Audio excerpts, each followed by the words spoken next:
On a hot summer day in a working-class neighborhood, Charles Sandusky was walking home from work. He was a switchman for the Oregon Shortline Railroad. It was a dirty job, hot, tiring, and when Charles got home that day, he was not in a good mood. His wife, Poet, was not in the kitchen, and his food was not on the table. Where's my dinner? I'm picking it now! And here in the story is where the state prosecuting attorney wants us to believe that Charles Sandusky violently attacked his wife and stabbed her 22 times.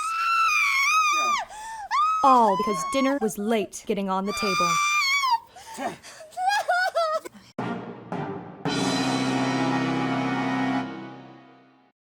Charles Sandusky was convicted of attempted murder and sentenced to 7 years in prison. But what if Charles didn't do it? What if Charles did not stab his wife 22 times? What if Charles was wrongly convicted?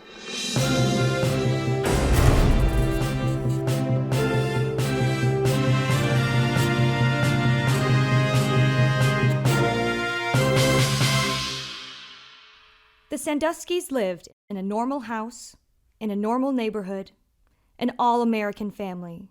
Father, mother, 2 children. And then one day, suddenly, out of the blue, the husband bursts into a homicidal rage and tries to kill his wife. Allegedly. It was grisly. My partner and I were the first on the scene. Neighborhood disturbance is what dispatch called it.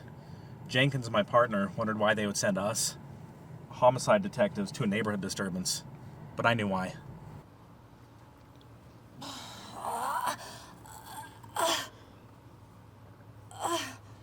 Charles! We know. We have him in custody. Charles!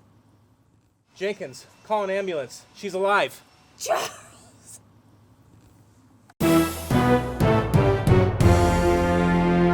Charles Sandusky arrested. His own wife testifying against him at trial. The prosecutor had a convincing case. And the prosecutor had more. We had his blood on the knife. Idiot. Cut himself while carving up his wife. We had his fingerprints, palm print, hair, fibers. There was never any doubt that Charles Sandusky tried to kill his wife. Stabbed her 22 times. The old man didn't do it. It was Tommy, her brother. Told me all about it. Described it to me in detail one day when I was driving him to therapy. What the fuck? Tell it to the cops, I said. Don't be telling me this shit. 27 times he said he stabbed her. And since she was stabbed 22 times, the cops didn't believe him. They didn't believe him. But I do.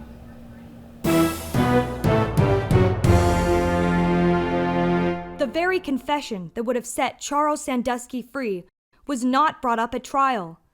And there's another thing. We found a thumbprint on the murder weapon, a partial, buried under one of Charles's. That means someone else touched the knife before Charles did. Someone else's blood was on the knife before Charles? How was this not brought up at trial?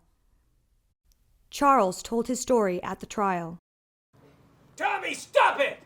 Tommy! Stop it!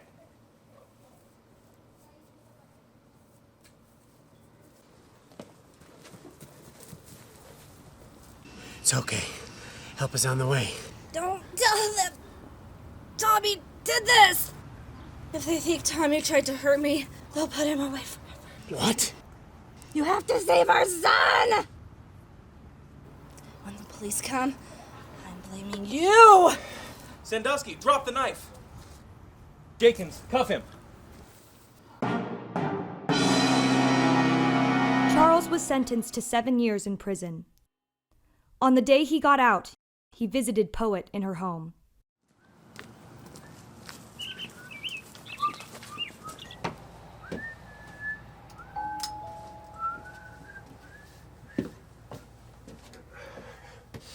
Tommy met him at the door.